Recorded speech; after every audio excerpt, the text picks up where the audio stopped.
Fala, Perinho, tudo bem? Boa noite. E aí, Richard, tudo bom? Me ouvindo tranquilamente aí? Tudo certo? Então, tranquilo aí. Boa noite para você, um abração aí para todo mundo. Vamos nessa.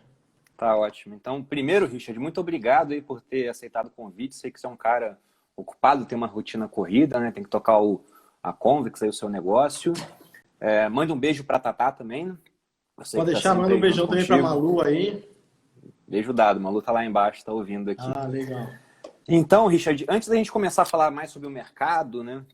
Aham, Sobre métricas, sua opinião aí para os diferentes aham. ativos. Fala um pouco sobre a tua história, porque tá chegando um pessoal novo aqui no perfil, talvez não te conheço ainda. Então, de maneira resumida, né, quem é Richard Rittenban?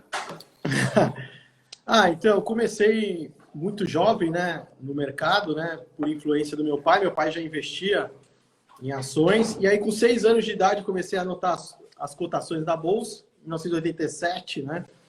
Faz tempo. E aí comecei a me apaixonar pelo mercado. Com 13 anos eu comprei minha primeira ação. Achei que eu era malandro, né? Que eu era invencível. E aí eu perdi tudo, perdi todo o dinheiro do meu bar mitzvah. Aí comecei a retomar, né? Recuperar os cacos, estudar bastante. Com 17 anos eu montei a minha primeira mesa de operações para me expor aos mercados globais, operava mais commodities, derivativos naquela época, e aí fui me desenvolvendo aí, tive muita sorte aí além de, eu sou como você, né, Perina? Adoro livros, né?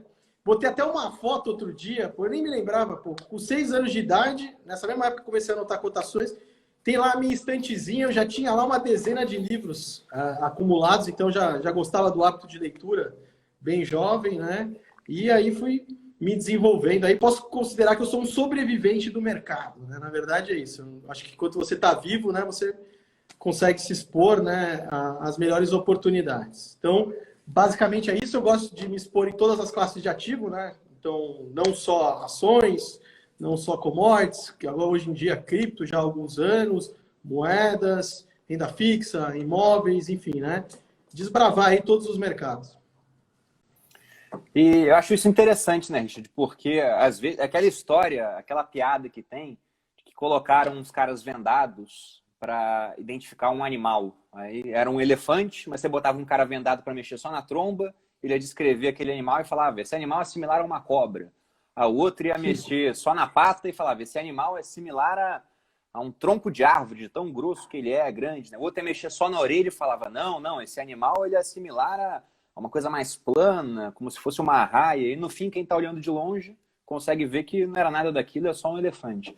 Então, sobre essa questão até, eu queria começar falando sobre isso.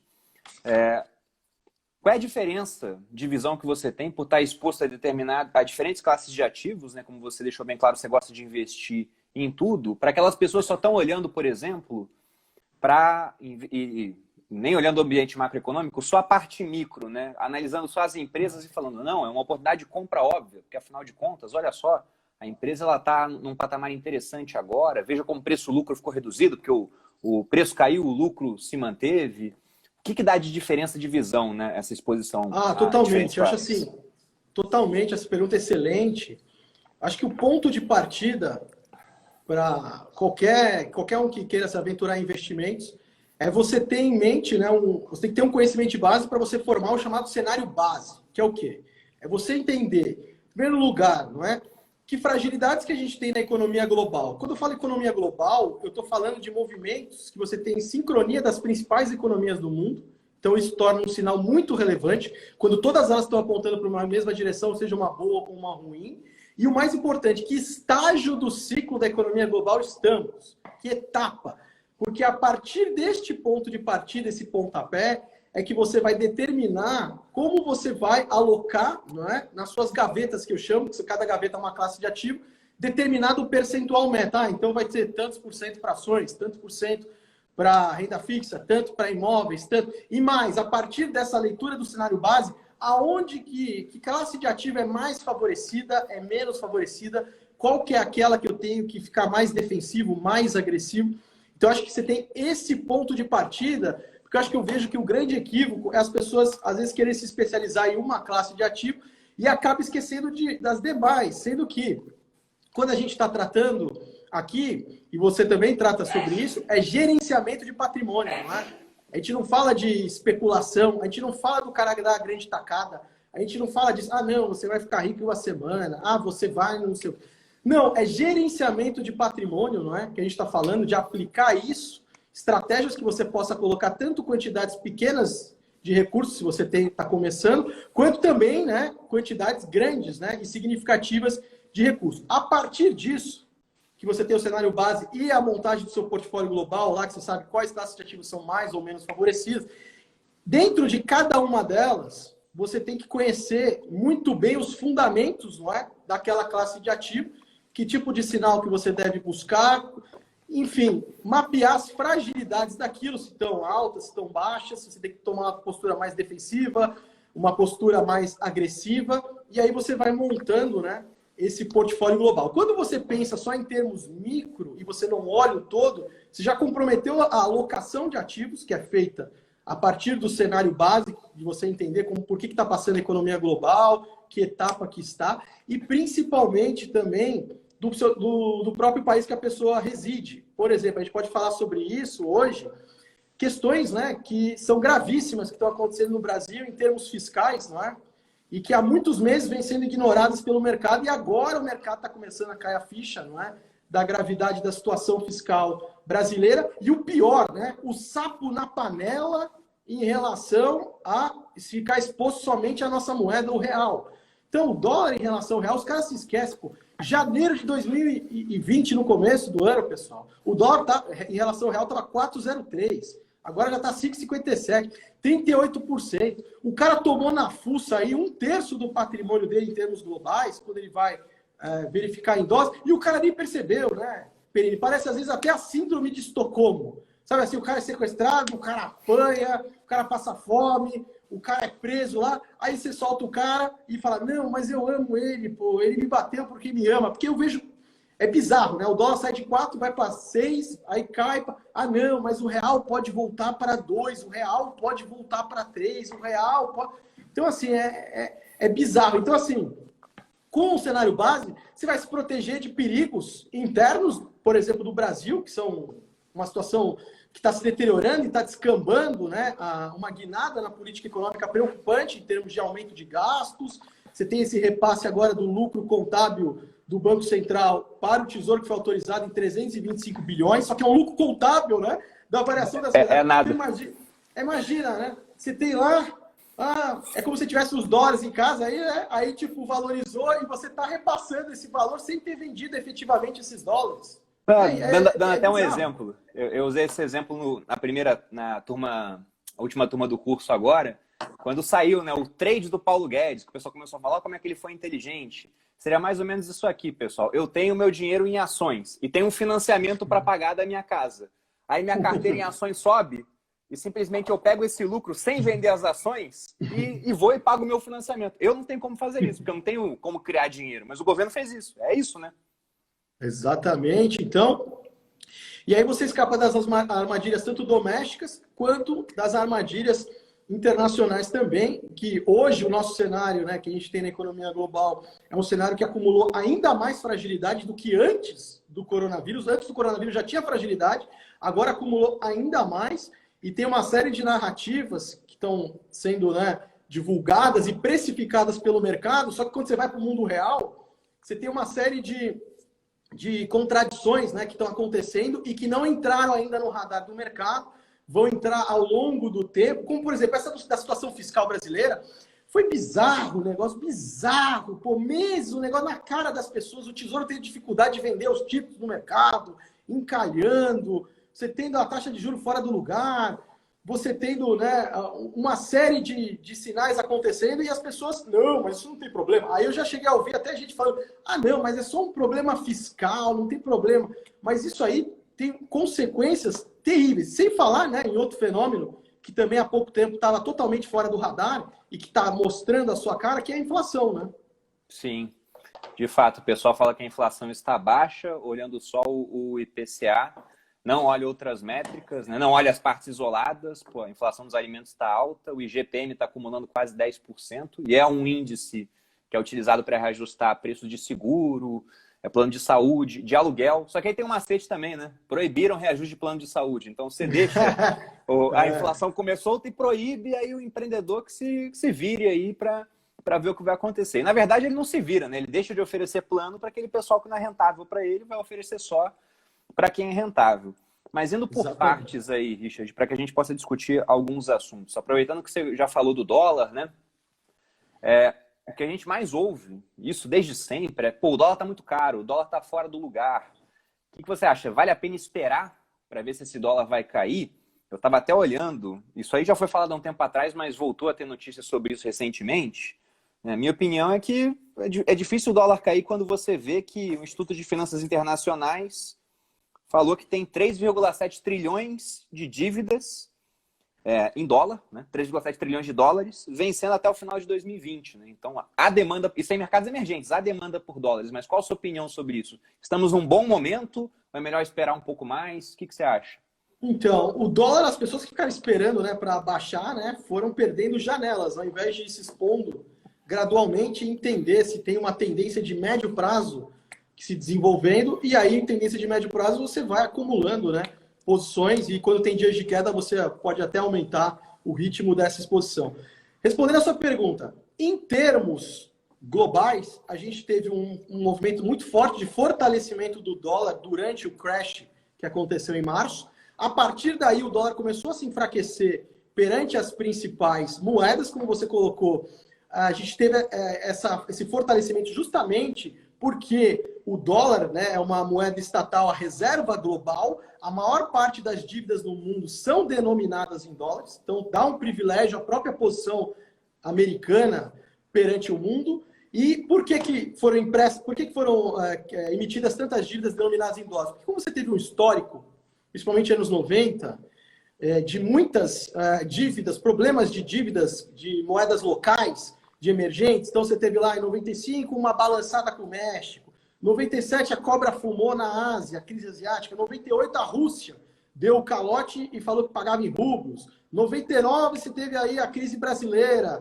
E por falar nisso, dentro da crise brasileira tem uma coisa curiosa, que na época, boa parte dos financiamentos de veículos dos brasileiros era em dólares, porque o cara ia lá fazer o financiamento, o dólar estava quase 1 para 1, e o cara falava para o gerente lá, o cara do financiamento, ô maluco, como é que é?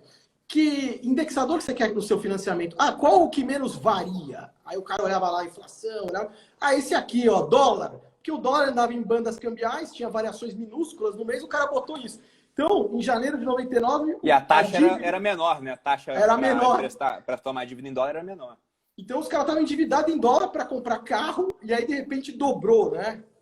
Então, assim, teve uma série de problemas com dívidas de países emergentes, aí que começou a se exigir, tanto de empresas quanto governos soberanos, eles emitir denominado em dólar, para você não ter esse risco cambial. E aí, uma montanha de dívida, a maior parte denominada em dólares, e quando você tem essas crises, esse aperto, você tem uma corrida, né, muito grande por dólares. Qual é o único país que imprime dólares? Só os Estados Unidos.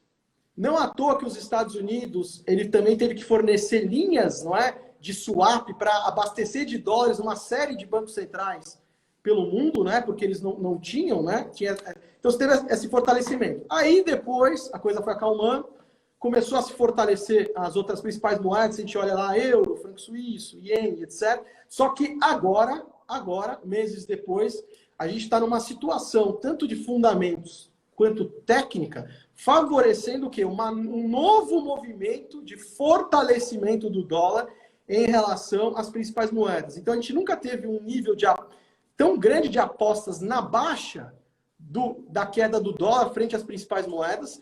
Então, tá todo mundo do mesmo lado do barco e ele vira. Então, qualquer faísca vai fazer o quê? Esse pessoal que está pessimista apostando na baixa do dólar, tomar um aperto, né? O chamado short squeeze, né? Um aperto nos vendidos.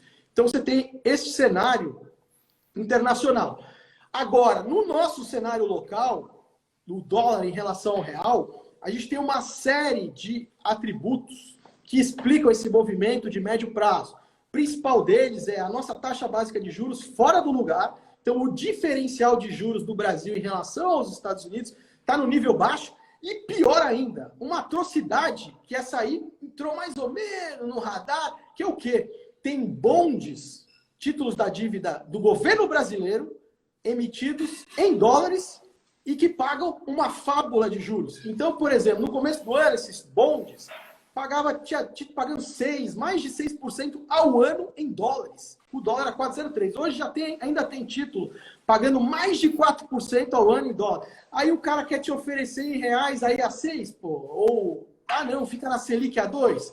Então, o estrangeiro, além de todos esses ruídos políticos, uma situação fiscal deteriorada no Brasil, para que o cara vai colocar, né, trocar os dólares dele por reais e aplicar em títulos, né, da dívida dentro do Brasil em reais? Não faz sentido, o cara aplica direto no mercado global. Além disso, a gente tem toda essa situação que a gente tem um fluxo cambial negativo no acumulado do ano muito grande, que estão saindo de ações, estão saindo, como eu disse, de títulos de renda fixa, e você vinha também com as contas externas, né? Contas externas é a gente vê, né, como é que estão a contabilidade, né, das entradas e saídas de dólares que vem do comércio, da conta financeira, em relação ao resto do mundo. E só melhorou nos últimos meses, e o pessoal está comemorando, Pereira, olha que absurdo, porque a importação desabou, e a importação desabou o quê? Porque a economia está muito fraca, viagens... Porque está muito caro também para a gente. Como é que vai importar com o dólar a 5,60, pô? Exato. Ninguém está viajando porque as fronteiras mundiais estão fechadas e principalmente para nós brasileiros que viramos párias, né? Estamos presos aqui.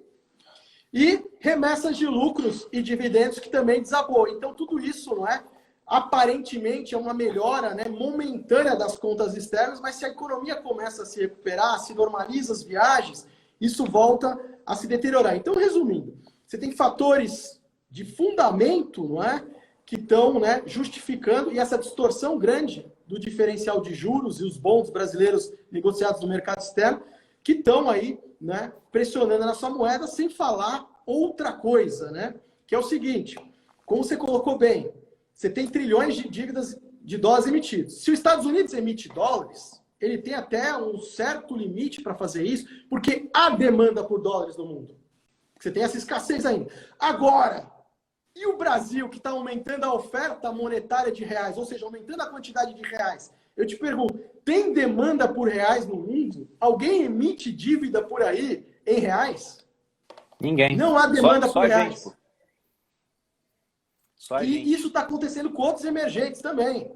Outros emergentes, pega lá a Indonésia, a Turquia. Então, todo mundo que tenta replicar essa política dos Estados Unidos de aumentar a oferta monetária, reduzir as taxas de juros para patamares artificiais, estão pressionando ainda mais as suas moedas locais, justamente porque não há demanda por essas moedas no mundo. Então, a gente tem todos esses fatores combinando. E para piorar, a situação fiscal, né, se deteriorando. O Brasil gastando muito, e aí não tem saída, né? A saída vai ser o quê? Eles não vão cortar gastos, vão socar impostos na nossa cabeça, não é? Aumentar a carga tributária na nossa fuça, essa que é a verdade. E uma outra forma também de lidar com o endividamento, que é uma forma que as pessoas às vezes nem percebem e é terrível, é através da própria inflação. Pois é, vários ganchos no que você falou, né, Richard? Você citou aí, por exemplo, Indonésia e Turquia, está aumentando a oferta monetária também, mas a gente vai olhar na Turquia, a taxa de juros está em 8,25%. Na Indonésia está em 4%. Aí você olha na Índia, está em 4%. No México está em 4,5%. Aí o Brasil está em 2%. Aí pensando com uma cabeça de investidor internacional, né? Isso aqui, tudo para ele é a mesma sacola dos emergentes. Não tem ninguém muito diferente um do outro. Tem uns que são piorzinhos, a Turquia, né? Tá dando uns passos aí fora da curva. A Argentina tem 38% de juros, mas ninguém quer nem entrar, porque sabe que a chance de um calote é muito grande. E também 38% de juros em peso não quer dizer muita coisa, né? Para onde vai o peso? Mas pelo menos lá há uma recompensa para isso. Aqui a recompensa no Brasil, o prêmio está muito pequeno para uma moeda que ela sofreu muito mais do que as outras dos pares emergentes. Nesse ano, o real sofreu mais do que o peso nesse processo de desvalorização por conta do coronavírus. E um outro ponto, a gente falou dos juros agora, mas pensando até em bolsa, tem uma narrativa de que a nossa bolsa está barata, né? Porque ela ficou muito para trás. Mas será que ela não ficou para trás por merecimento? Já vendo até essa questão dos impostos, né? A gente viu que durante a pandemia vários governos fizeram isso, colocaram em prática ali ações para redistribuir renda. Mas aquilo que era temporário, igual o Milton Friedman falava, né? Nada é mais permanente do que uma política temporária do governo. agora está sendo transformado em alguma coisa que vai ficar, que vai permanecer. Saiu aí, né? O Paulo Guedes tem 3 dias para arrumar dinheiro para o Renda Brasil. De onde que vai arrumar dinheiro, né? O governo ele pode diminuir gastos, está claro que não vai fazer isso. Ele pode aumentar impostos, que é uma coisa que eles querem fazer. E a outra medida é simplesmente aumentar a oferta de reais, sem uma demanda, diferente dos dólares, né? O que provocaria a inflação. Mas você acha que a nossa bolsa, voltando a falar de bolsa, ela ficou para trás realmente e tende a acompanhar o restante? Ou ficamos para trás e é isso por merecimento próprio? Inclusive até curioso, né? Porque a gente já está caindo, enquanto lá fora não está nas máximas. Só que lá fora, a hora que começar a cair, dificilmente a gente vai subir enquanto lá fora está caindo, né? Exatamente. Aqui já está demonstrando uma fraqueza em relação não só ao mercado americano, como os próprios pares, né, emergentes. A gente tem muito ruído interno. Essa questão da situação fiscal começou a entrar no radar e aí o pessoal começou a cair na real que o negócio é mais grave do que as pessoas imaginam e querem aumentar ainda mais gastos. Você tem também essa questão da carga tributária e também afetando o próprio mercado, né, de investimentos, como, por exemplo, tributar dividendos, não é? Que aí você vai pegar e encher. Imagina o cara que foi lá e se programou para se aposentar. Não, mas eu vou receber o dividendo porque é isento. Ah, é, maluco, tá aqui uma canetada e tal. E aí você vai e toma isso. E muito ruído, né, político. Você vê que a centralização de poder e recursos no Brasil é tal que o pessoal tem que ficar torcendo, né? Assistindo lá o Congresso para ver se vai manter, não vai manter o veto, se vai acontecer isso. Tipo assim, é um absurdo. A partir do momento que o seu patrimônio depende de torcida, seja para o mercado subir, seja para um político falar isso, fazer isso, aquilo, aí já tem alguma coisa de errado. E se você olha também métricas, né, de valoração do mercado brasileiro, os resultados, etc., as estimativas, pode usar dados consolidados, estimados, comparar com o preço, está muito descolado também. O mercado brasileiro ele se tornou caro e também algumas ações, né, que começaram a liderar os ganhos, né, também tem fundamentos, né, questionáveis. Né? Então, a gente tem um mercado brasileiro realmente demonstrando fraqueza, um mercado brasileiro que ele está em um patamar caro, e um outro equívoco que eu vejo é as pessoas querendo comparar a bolsa em dólares, né? Como se pudesse você botar lá na linha do tempo e sem olhar, né, os fundamentos em relação àquilo. Então, como você colocou, né? Será que o Brasil, né, ele não é por merecimento, esse descolamento? Por exemplo, me veio aqui na cabeça, foi bom você tocar nesse assunto. Eu lembro de exatamente uma conversa parecida como essa, que aconteceu em 2010. Começa a ter a crise mundial, né? Os mercados fazem o fundo no final de outubro de 2008, março de 2009 nos mercados europeus e começa um grande mercado de alta internacional. Estados Unidos, na Europa, e o Brasil acompanha a primeira perna até 2010. Só a primeira. A partir de 2010, o mercado brasileiro começa a descolar. Ele começa a ficar meio esquisito ali. Aí vai lá, não sobe mais e o mercado bombando, americano. Aí vem 2011, 2012, o negócio começa a cair. 2013, o negócio caindo, não é? 2014. Por quê? Porque o Brasil, pelos próprios fundamentos internos, teve uma guinada na política econômica, no sentido de aumentar os gastos sem preocupação, utilizar de artifícios para ocultar esse desequilíbrio fiscal através da chamada contabilidade criativa, utilizar de artifícios para mascarar a inflação, segurando os chamados preços administrados, aqueles que são controlados pelo governo, como da luz, gasolina, a Petrobras foi um instrumento utilizado para segurar isso. MP das elétricas, né? Aquela MP das elétricas da Dilma. Mascarar essa situação e uma série de coisas. E outra, uma coisa que me preocupa, uma das práticas recorrentes era justamente utilizar o quê? Utilizar o resultado cambial contábil do Banco Central repassado ao Tesouro de forma frequente. Isso só foi mudado em 2019, com uma nova legislação, que aí eu fiquei mó feliz e tal, só que, como tudo no Brasil, tinha lá um artigo que falava, em caso de calamidade ou restrições extremas de liquidez, você pode voltar a essa prática bizarra, né, de você repassar um lucro contábil, que é o que estão fazendo agora.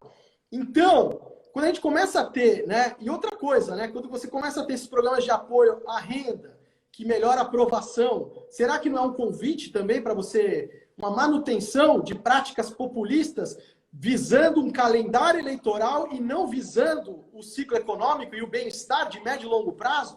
Então, aí o mercado já vai pagar para ver? Não. Então você vê que esse descolamento que está acontecendo, eu já vi acontecer, por exemplo, em 2010. E eu lembro, todo mundo falava, meu, tá bombando a Bolsa Americana. A Bolsa Americana subiu de 2009 até os dias de hoje. 11 anos, pô. E a Bolsa Brasileira começou, né, a ficar esquisita, começou a ficar para trás. Então, a gente tem que avaliar também esses fundamentos internos e me preocupa essa guinada agora, que é justificada justamente, não precisa se preocupar com o gasto, não precisa endividamento, é só um probleminha. A pergunta é, em algum momento, terá que ser feito esse ajuste fiscal. E ele está cada vez mais difícil e doloroso para ser feito. E aí, como você falou, né? Vai ser via imposto, vai ser inflação, vai ser, enfim. Não, até o Stuhlberg, ele participou de um evento recentemente e ele estava falando, né? Vira e mexe, ele surge aquela expressão que ele chama de plano Collor mundial. Né? Porque ele fala, ó, todo mundo está gastando mais do que arrecada, né? A gente vai ter dívida e essa dívida vai ter que ser paga alguma hora, né? E quando ele se refere a plano Collor mundial, não seria um confisco mundial, mas sim um aumento de impostos grande para poder pagar essa dívida. E se não tiver isso, na opinião dele, a gente vai acabar numa grande hiperinflação, que é ótimo, né, para o governo, que é um grande endividado, você deixa a inflação correndo solta e essa dívida ela vai caindo. Os Estados Unidos hoje teve a fala do Jerome Powell lá. Basicamente, ele falou, o juro vai ficar 0, a inflação vai ficar 2 e é isso aí mesmo, né, gente? Então, o dólar vai valer menos com o passar do tempo. E a mágica é que você deixa isso durante 30 anos, a dívida vai cair pela metade. Então, para eles é ótimo. Mas para a pessoa física, para outras também, pessoas jurídicas, né, não é tão legal assim.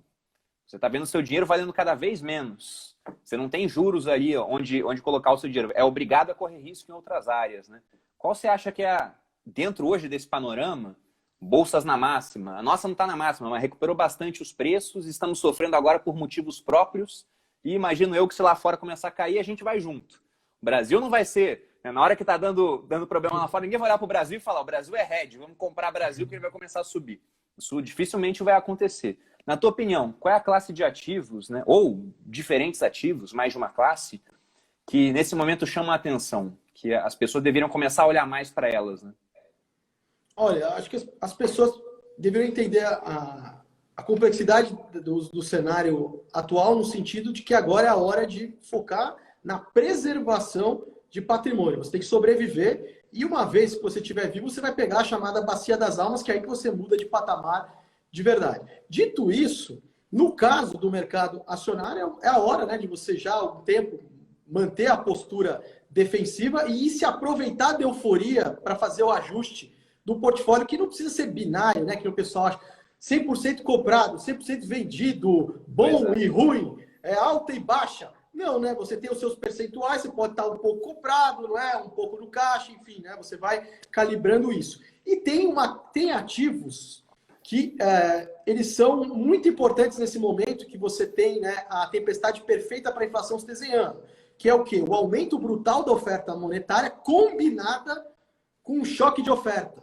Ou seja, as economias produzindo menos produtos e serviços e, ao mesmo tempo, muito mais moeda, não é? Entrando no sistema com a reabertura das economias, isso aí começa, não é, a gerar o processo inflacionário, que se dá por vários caminhos, né? O primeiro deles, quando entra no mercado financeiro, você forma as chamadas bolhas de ativo. Então, você tem lá preços exagerados em ações, em títulos da dívida, você tem distorções no mercado financeiro. E por outros, você vai distribuindo na mão da galera, fazendo programas de apoio à renda, como aconteceu nos Estados Unidos, que chegou ao ponto do cara que está desempregado, ele estava com uma renda maior recebendo aquele auxílio do que quando ele estava empregado. Entendeu? Então, você tem uma quantidade brutal, só que com menos produtos e serviços você tem esse processo inflacionário até chegar na inflação de preço. Isso recomenda o quê? Recomenda que você tenha uma exposição, uma alocação de parte do seu portfólio em ativos que não podem ser inflacionados. Ou seja, não pode chegar o Powell, presidente do Banco Central Americano, e falar, não, vamos imprimir mais aí. Ou o Roberto Campos Neto, não, vamos aumentar a oferta disso. Que é o quê? Você tem primeiro a base, reservas de valor, Uma que já se consagrou no tempo, há milênios, o ouro, não é? Escasso, ele pode ser armazenado, transportado, não se deteriora e também tem uma aplicação além da reserva de valor. São as características clássicas de uma reserva de valor. E uma que está despontando, o ouro digital, que é o Bitcoin, matematicamente ainda mais escasso que o ouro. Só pode existir 21 milhões de Bitcoins ao final da sua emissão. E uma coisa interessante, que eu acho que visualmente as pessoas vão gostar, que é o seguinte. Dentro do ecossistema das criptomoedas, você tem lá a primeira camada, que é o Bitcoin. É a origem, é a gênese. Acima dele, você tem as outras moedas, são chamadas altcoins, que é uma camada de experimentos. Então lá rola todos os experimentos, muitos dão certo, muitos dão errado, e o Bitcoin na primeira camada ele fica lá só olhando o que está acontecendo e vai incorporando esse aprendizado de uma forma lenta e conservadora. E não precisa se expor ao risco da ruína. Além disso, olha só que visualmente coisa interessante. O Bitcoin só vai ter 21 milhões de Bitcoins. Então, ele é escasso perante a outros ativos do próprio sistema financeiro mundial. Além disso, dentro do próprio ecossistema das criptomoedas, você tem lá o Bitcoin e acima você tem a camada de experimentos, as altcoins. Qual é o limite da oferta das altcoins? Mesmo que você tenha projetos que tenham uma oferta definida, tal moeda também vai ter só tantas. Você concorda que você tem infinitas possibilidades, né?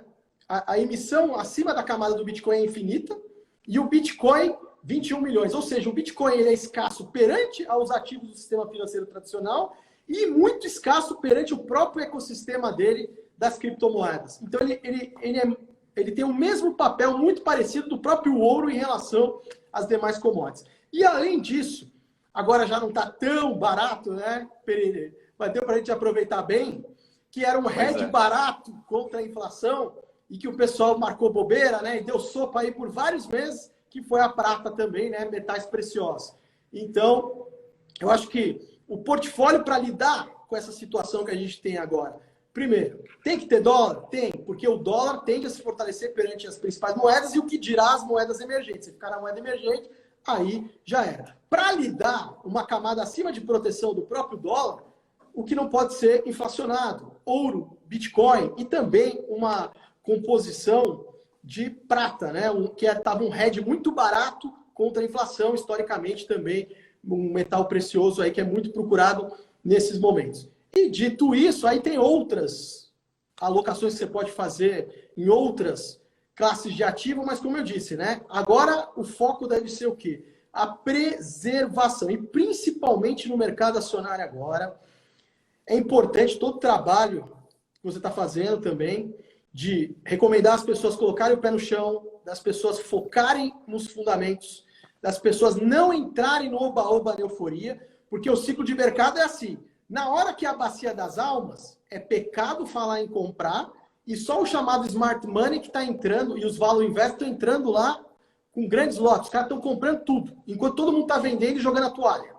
Da mesma forma, no final de grandes ciclos de alta, é o contrário. Você tem uma saída maciça do chamado smart money, aproveitando a euforia e a entrada de investidores jovens e leigos que são guiados pelo preço e não por fundamento, que aí acabam pagando a conta. Então isso aí é muito sério, porque a hora que o ciclo vira, você tem um processo de filtragem brutal no mercado e uma troca de geração. Então, realmente, acho que a maior ambição da pessoa é se manter investidor por toda a vida. Se manter investidor por toda a vida. Isso vai exigir que em momentos como agora, você adote, né, determinadas alocações e principalmente, como o Monkey Stock publicou, não caia na dança do bull, pô. Não caia na dança do bull.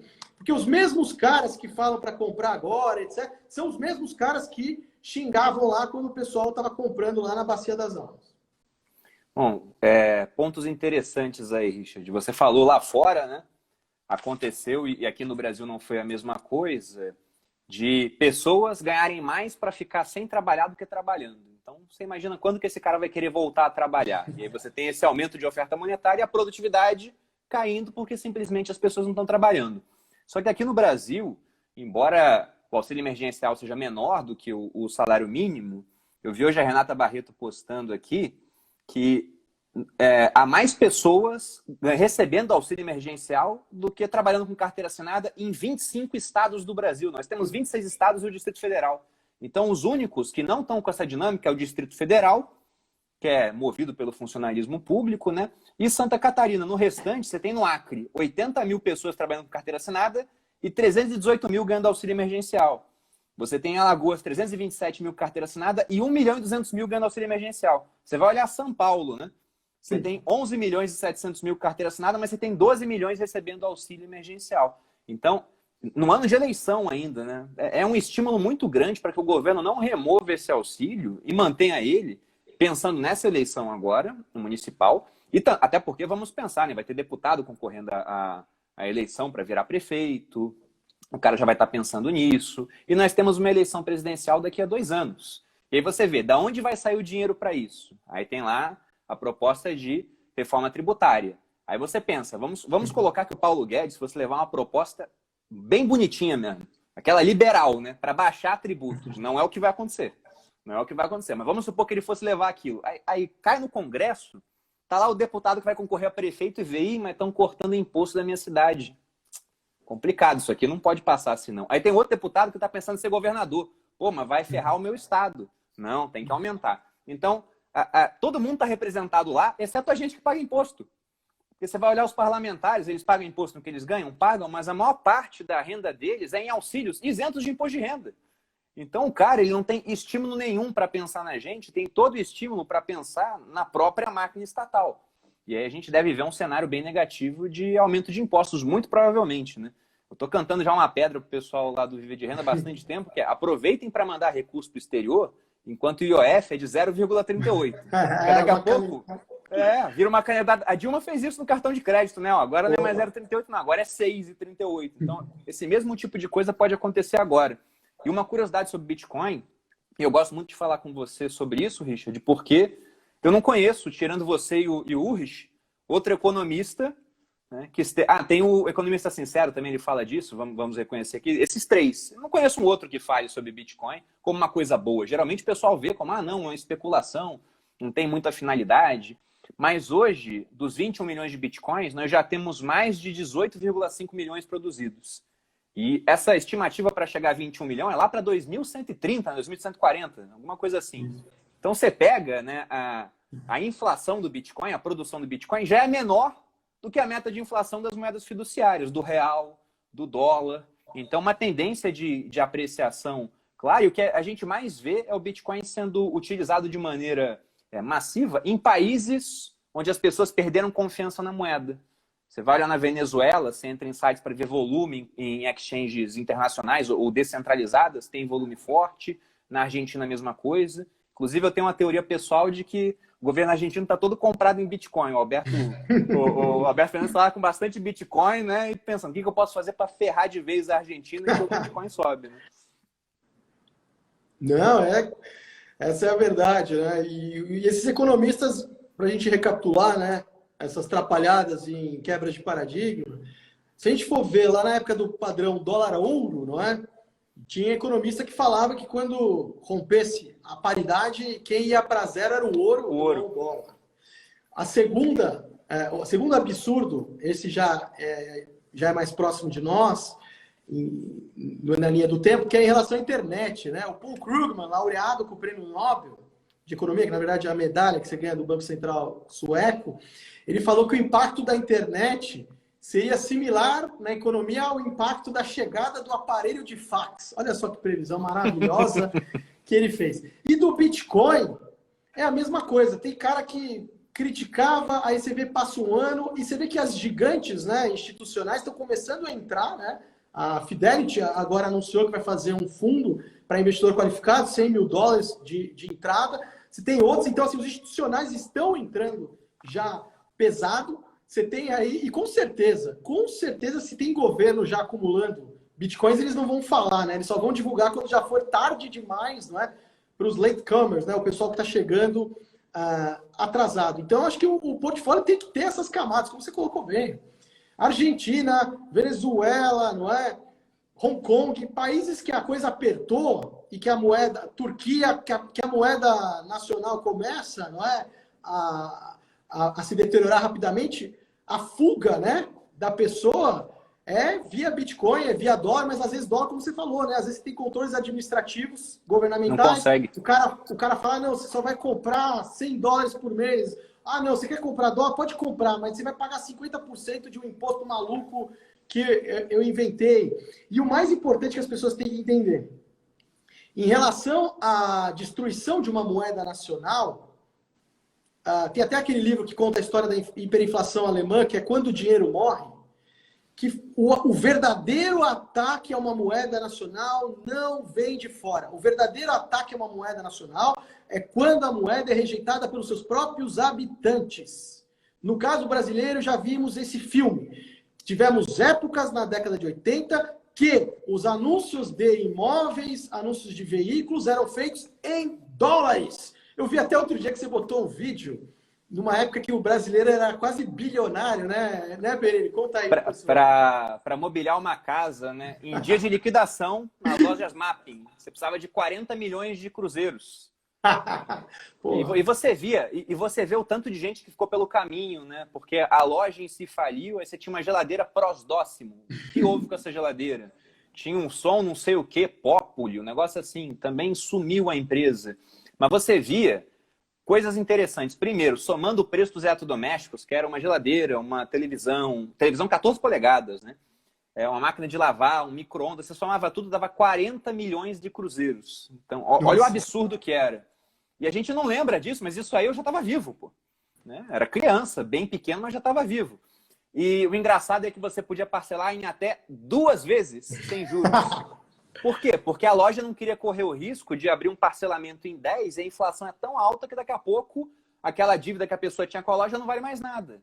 Então a inflação ela é ótima para quem deve dinheiro e terrível para os poupadores, né? Só que são os poupadores que vão mover a economia. O cara que abre mão do consumo hoje para poupar e poder consumir mais amanhã, tem essa postura responsável. É através dessa poupança que ele vai abrir um negócio, por exemplo. A gente tem muita mentalidade, precisa de crédito, de liquidez. Mas não adianta colocar crédito em um negócio que não funciona. Essas empresas que não param em pé e dá liquidez na empresa que uma hora ela vai. Simplesmente não vai. Está desperdiçando os recursos. E Richard, aproveitando para falar um pouco mais de ouro. Eu sei que você gosta bastante de ouro. E não é uma posição, por mais que tenha subido aí 140% em 3 anos, né? Que a gente mais vê são pessoas falando, não vale a pena ter ouro, não vale a pena ter prata. A prata ainda tem, né? Porque o preço é mais baixo, mais uso industrial. Mas já vi gente falando, o ouro não tem por que comprar, não serve para nada. É lógico, ele é muito caro, então ninguém vai usar ouro para botar em poste, né, em fio, porque já roubam cobre. Imagina se fosse de ouro. Então, porque o preço dele é muito elevado, justamente ele não é usado em tanta coisa assim. Fica mais na indústria de joias, né? Ou para componentes eletrônicos muito finos, alguma coisa nesse sentido. Mas se o ouro fosse mais barato, ele seria largamente utilizado. É até um questionamento interessante, né? Se o ouro não serve para nada, por que ele sempre foi tão caro, afinal de contas? Exatamente. E até um ponto a favor do ouro, antes de eu passar a bola para você, eu tenho aqui uma lista dos 40 países, ela está atualizada até junho de 2019, então já está um ano de defasagem, né? Mas com as reservas de ouro internacionais de 40 países, reservas declaradas. A China, por exemplo, é o 7º aqui, mas talvez tenha muito mais ouro do que eles falem, né? E a Rússia é o 6º, a mesma coisa. Mas se eu colocar do lado uma lista de gastos com forças armadas e a lista de gastos de reservas de ouro, a gente tem nomes ali, né? Entre os 10 primeiros, praticamente os nomes se repetem. A primeira maior reserva de ouro é os Estados Unidos, tem mais de 8 mil toneladas. Depois você tem a Alemanha com mais de 3 mil. Aí você tem o FMI com quase 3 mil também. Aí vem Itália, França, aí vem Rússia, China, né? Grandes potências geopolíticas por aí. Então, se o ouro não é importante, por que esse pessoal tem tanto ouro? Por que estavam comprando tanto ouro também nos últimos anos? Se eu não me engano, 2019 ou 2018 foi o ano, desde 71, onde os bancos centrais mais compraram ouro. Sendo que 71 foi o fim desse lastro ouro, que o Richard falou, que aí tinha uma escola de economistas falando, o ouro vai para zero, o pessoal da escola austríaca falando, não, o ouro não vai para zero, ele vai subir. E ele saiu de $35 a onça, que é uma unidade de medida ali, né, de 31 gramas, mais ou menos, ele foi para quase $700, né? Ao longo aí de 10 anos, foi um bull market, depois ele ficou meio de lado, caiu, ficou de lado um tempo, e desde 2000 também subiu para caramba, corrigiu até uns 2013 e agora está subindo e temos 140 em 3 anos. Você acha que ainda vale muito a pena, ou vale a pena ter uma posição em ouro, então pensando nesse longo prazo, Richard? Então, você colocou num ponto interessante, né, de que os maiores compradores são os próprios bancos centrais, ou seja, é a maior prova de que eles não confiam nem na própria moeda e o que dirá na moeda dos seus pares.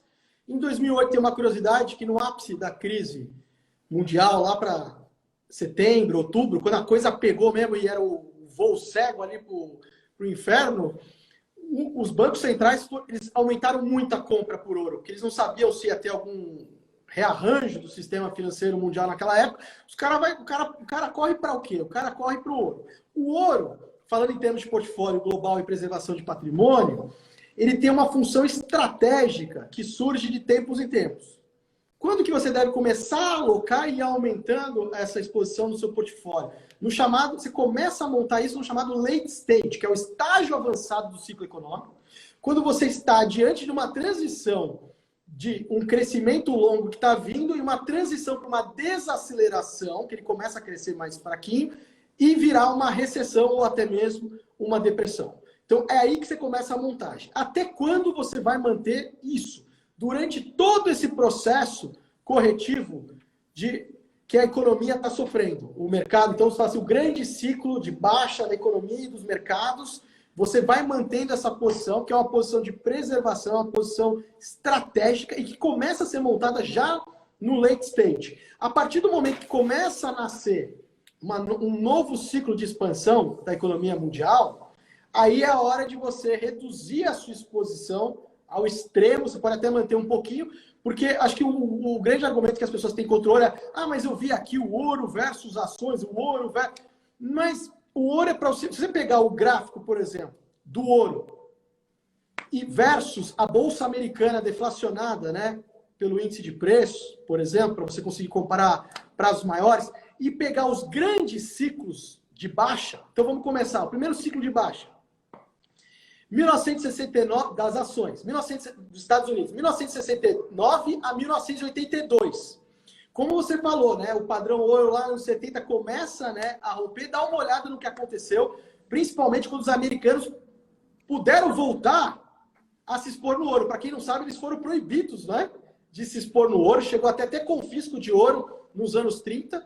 Depois ficou por décadas proibido. Não à toa que depois fizeram até uma especulação brutal na prata, né, através dos irmãos Hunt, que a prata atingiu o patamar recorde histórico, né, se deflacionar também o índice de preço. E o outro ciclo de baixa, que começou no ano 2000, no estouro da bolha da internet, e que foi até o fim da crise de 2008, começo de 2009. Dá uma olhada nesses períodos e dá uma olhada no ouro. É o inverso. Então você vê lá o mercado fazendo assim e o ouro fazendo assim. Porque justamente, não é, nesses momentos de incerteza e que o ciclo econômico é totalmente desfavorável, é recessivo, você está lá filtrando, removendo todos os excessos da expansão, toda a alavancagem, toda a maluquice, toda a negligência. Você tem que ter isso, né, essa posição estratégica no seu portfólio. Então, respondendo a sua pergunta, diante disso, a gente já passou do late stage, a gente está numa fase recessiva da economia mundial e que não há qualquer sinal de você recuperação para uma expansão global novamente. Por quê? Porque o nível de fragilidade da economia global está maior até do que antes do Covid. Então, é aquela história, o cara fala, o ouro está subindo. Meu, às vezes não é o ouro que está subindo, são as moedas estatais que estão caindo. Você simplesmente quer manter o seu poder de compra e sair da encrenca. Então, se você for viajar no tempo, se o cara pudesse viajar no tempo, voltar lá, sei lá, milhares de anos atrás, milhares de anos à frente, o cara vai levar o quê, pô? O que já se provou no tempo? Uma das coisas que se provaram no tempo, em qualquer civilização humana, foi o ouro. Então você vê que o ouro ele foi adotado mesmo por civilizações que não tiveram contato em regiões totalmente diferentes e distantes, e mesmo assim ele sempre teve por reunir as características de uma reserva de valor. Pode até para seriado, pô, vai no Game of Thrones, pô, é o quê? É ouro, pô, ali, não é ouro lá, o banco lá, o banco, qual que é o nome do banco? O banco de ferro, um negócio assim? Banco né? de ferro, banco de ferro, não lembro agora. É só ouro também. Então, o ouro é algo que você vê que desde a cultura, de tudo, civilizações, não é? Ele está na humanidade. E agora surgindo, né, o ouro digital, o Bitcoin, e que, diferente dos anos 30, que foi possível confiscar o ouro, que os caras botaram lá o decreto, maluco, tá aqui o ouro, a conversão em dólar, e eles desvalorizaram depois o dólar, né? O cara teve o duplo prejuízo. O Bitcoin agora, cadê o pendrive? Sei lá, o cara te torturar, tá aqui, qual a senha? Não sei, eu esqueci. Ou perdi as palavras-chave, ou... Enfim, é mais difícil, né? O confisco do Bitcoin, né? Do que foi naquela época do ouro. Né? A expressão que eu gosto de usar é que o Bitcoin é um ativo antissocialismo. Na hora que o Boulos virar presidente do Brasil e quiser tomar tudo que as pessoas têm, o cara que tem Bitcoin simplesmente é isso. Não dá para tomar. Na verdade, dependendo do que ele fez, ninguém nem sabe que ele tem, então simplesmente as pessoas não conseguem mexer naquilo. Mas é bem interessante isso que você falou, Richard, sobre o ouro, né, ter sido adotado. Eu gosto muito de falar isso também, que até civilizações que não utilizavam moeda, como era o caso dos Incas, né, eles adotaram o ouro como algo precioso. Eles falavam que o ouro era o suor do sol e a prata era as lágrimas da lua. Então aquilo tinha valor para eles. Eu já vi um químico americano uma vez, tem tempo isso, foi lá para 2016, eu acho. Mas aquilo ficou na minha cabeça. Eu estava descobrindo a escola austríaca naquela época. E aí eu vi o cara falando sobre por que o ouro e também a prata tinham sido adotados como moeda durante muito tempo, né? Praticamente desde o início aí das civilizações, e não outros metais. Ele começava pela tabela periódica. Isso é bem interessante. Ele pegava a tabela periódica, você tem lá uns 100 elementos, né? Mais ou menos isso, tem um pouco mais, eu acho. Toda hora aparece algum novo lá que eles criam para fins de laboratório. Mas você tinha uns 100 elementos. Aí, logicamente, você vai ter que tirar aqueles que a temperatura ambiente, eles são gasosos, né? Porque ninguém tem um dinheiro, né, de oxigênio, não dá para fazer isso. Né? E outros gases são extremamente raros também. Um dinheiro de oxigênio seria terrível, né? A nossa atmosfera ela tem mais nitrogênio do que oxigênio e hidrogênio, porque senão a Terra seria uma bola de fogo. Mas você tira esses. Aí você tem que tirar também os que são líquidos. Você remove uma série de outras substâncias, de elementos. Inclusive alguns metais. Você tira o mercúrio. Aí do mercúrio a gente já puxa o gancho para tirar substâncias tóxicas para o homem. Né? Você tira o arsênico. Você tira o que é radioativo, porque afinal de contas ninguém quer carregar um dinheiro que cause câncer. Aí você vai e tira urânio. Você vai tirando tudo, vai sobrando a classe dos metais. Só que quando a gente fala em metais, a gente pensa numa moeda feita de aço. O aço é uma liga metálica, né? O bronze é uma liga metálica. Pegando os elementos mesmo, a gente teria que tirar vários que eles se dissolvem em contato com a água, porque ninguém quer um dinheiro que desapareça quando ele molha. Você tem que tirar outros que explodem também em contato com a água. Né? Então, esses não seriam uma moeda adequada. E tira aqueles que são muito pouco duráveis pela ação do tempo. Então, você pega o ferro, dá para fazer moeda de ferro? Dá, mas enferruja. Você pega o cobre, o cobre ele vai ficando esverdeado. Né? Os romanos, quando foram adulterar os denários de prata, colocaram cobre, a moeda começou a ficar verde, a população falou, isso aqui não vale nada. E perdeu o valor, né? Foi crise de confiança. Aí você tem o alumínio, que é até bonito, mas ele era extremamente frágil e muito raro. Tanto que na corte de Napoleão III, na França, o alumínio naquela época, o processo para se obter alumínio gerava muito pouco, não era possível separar ele de outros metais, então praticamente só obtinha o alumínio que você achava mais ou menos puro ali, né? Um pedaço grande. Aí ele guardava lingotes de alumínio e tinha talheres feitos de alumínio para os seus convidados mais especiais. Os outros convidados tinham que se contentar com meros talheres de ouro, porque não eram tão importantes assim. E logo depois se inventou um outro processo, o alumínio deixou de ser escasso, é até importante falar isso, deixou de ser escasso, perdeu valor. E hoje Napoleão III teria um infarto ao ver que seu precioso metal é usado para embrulhar sanduíches. Mas a hora que a gente tira tudo isso, vão sobrar, se eu não me engano, eram 7 ou 8 elementos, mas alguns eram raríssimos, era rutênio, ródio, irídio. Né? E aí, entre esses 7 ou 8 elementos, nós tínhamos o ouro e a prata. E uma característica interessante, o ouro desses 7 ou 8 elementos era o único que era dourado. O restante todos eram prateados, então não era tão fácil ver qual era qual. E a prata foi muito utilizada, mas a prata também reage com o enxofre que está presente no ar e vai perdendo um pouco da coloração. O ouro não. Eu tenho uma foto num slide do meu curso que ele mostra a joia mais antiga, né, já encontrada na história da humanidade. Ela data de 4.500 a.C., ou seja, são 6.500 anos. Ela está lá amarelinha, bonitinha, um anel. Dá para botar para vender na Vivara. É muito mais rústico, mas é ouro. Está lá intocado. Então, o ouro ele não virou moeda por acaso, né? Não foi um político numa canetada que falou, de hoje em diante o ouro é a moeda. É meio que uma evolução natural do dinheiro.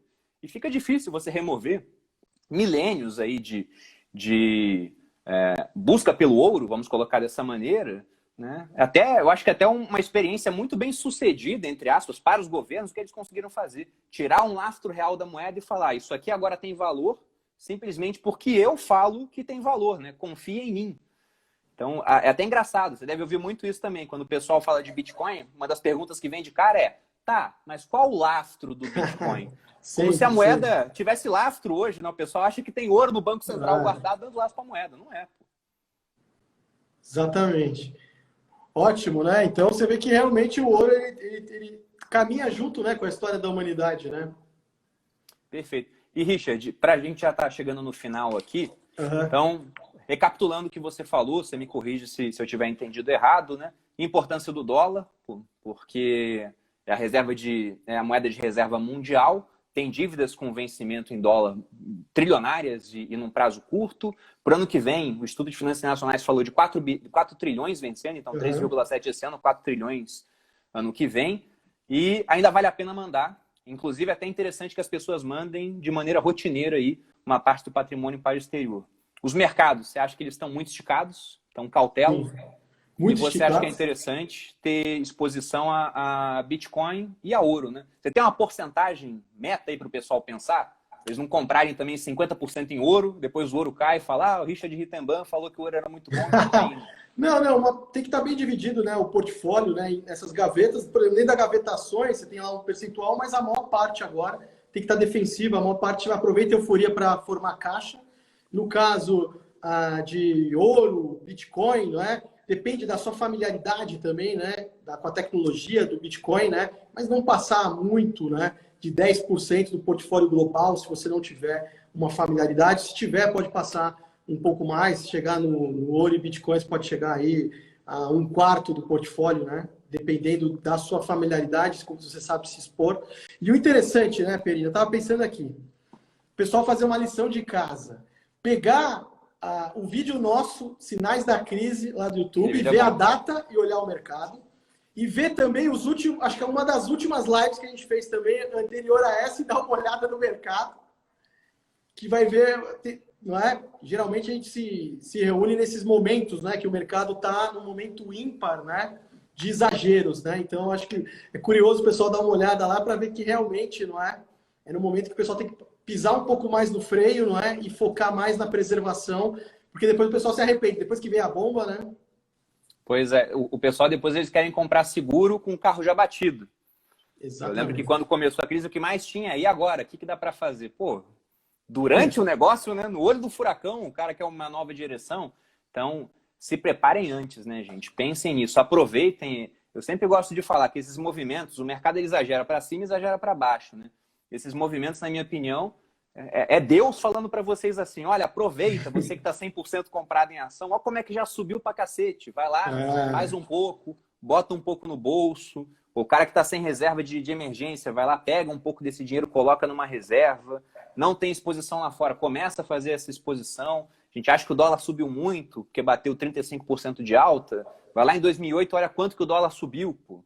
Lá bateu mais de 60%, né, gente? Inclusive, quem gosta de olhar a bolsa em dólar, vê que a gente nunca voltou de 2008, né? 2008 tá aqui, a gente caiu, começou a voltar. E até interessante isso, né? Para fechar aqui, um pensamento final que você deixa pra gente, Richard, mas talvez sobre esse comentário, as pessoas elas não conseguem imaginar um longo período de preços indo para baixo. Mas quem investia entre 2009 e 2016 viu isso acontecer durante quase 7 anos, né? Subia, caía, subia, caía. A gente estava, eu até abri aqui o gráfico para ver, nós estávamos, depois da subida de 2009, a gente bateu 71 mil pontos e a gente fechou 2015 em 38 mil. A gente quase que reduziu pela metade ao longo de anos, né? Por que não tinha ninguém naquela época com um canal do YouTube falando de bolsa? Porque ninguém estava nem aí para bolsa, não parava de cair. Exatamente. O que você pode deixar de recado final aí, Richard? Eu acho que eu também queria que você desse uma indicação de livro para gente. Você gosta bastante de ler? Acho que a maior ambição das pessoas é se manter investidor por toda a vida. E nesse momento, né, tem um livro de mindset que eu gosto muito, é Por que Ganhamos e Perdemos. Né? O autor agora não me falha a memória, mas depois eu passo para a gente divulgar, né? Que é um dos melhores livros que eu já vi de mindset mesmo, que fala justamente disso, de lidar com a ganância, com as perdas. Pô, esse vale muito a pena. Perfeito. Vou Então, botar no meu pessoal, stories depois. Eu vou botar no meu stories e te marco também. beleza, eu reposto no meu. Então, Richard, muito obrigado aí pela tua presença, pelos comentários. Espero que as pessoas tenham gostado aqui da live. Vai ficar gravado e depois eu mando lá pro YouTube também. Richard, brigadão. Um grande abraço e Valeu, um beijo pra Perini. Tatá. Estamos às ordens aí, meu. Abração aí. Valeu. Abraço. Valeu, pessoal. Boa noite. Valeu, pessoal. Boa noite.